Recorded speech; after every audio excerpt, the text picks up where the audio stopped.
Hello, amazing people. I know it's been a while since I've actually done a video.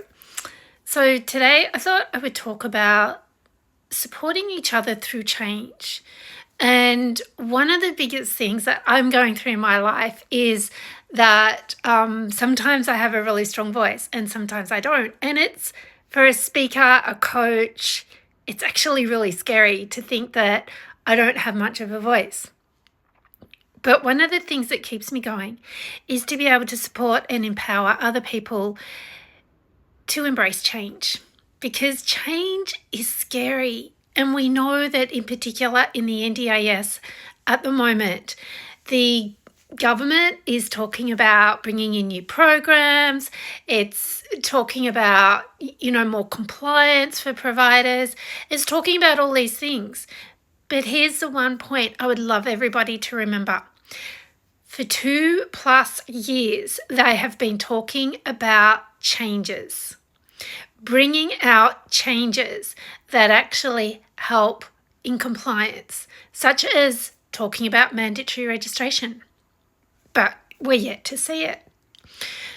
Then they went one step further and they said, the NDIS said, well, we're going to first do mandatory registration for platform providers, SIL, and support coordinators.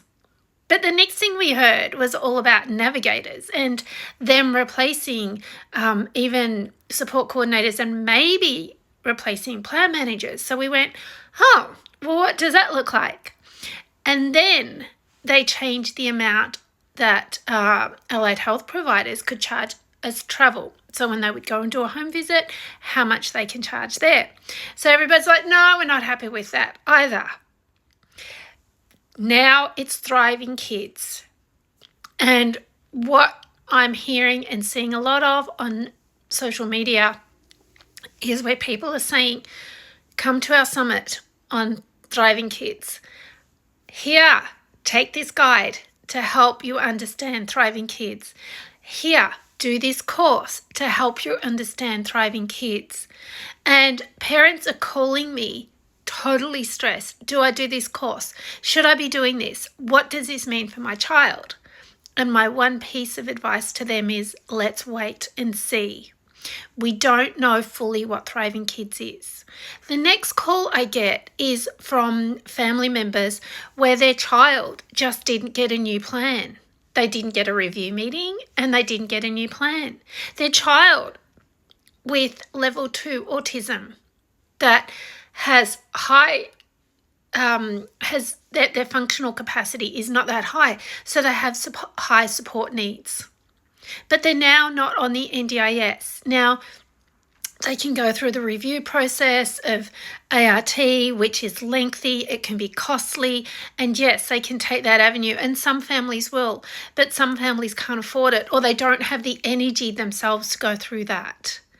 They're scared, they're worried for their children, for their children's future, because as we know, and I am an autistic person, I am an adult. I'm in my mid to late 50s. I have not grown out of autism. I have not outgrown it. So one of the things I encourage everybody to be is know exactly where you are right now, know who you are, and know what's important for you.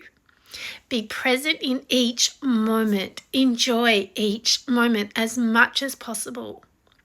And the next thing I encourage you to do is accept that there's certain things that are outside of your control. That one's a tough one, I know. But accept who you are and know that through all these challenges, there's opportunities for you.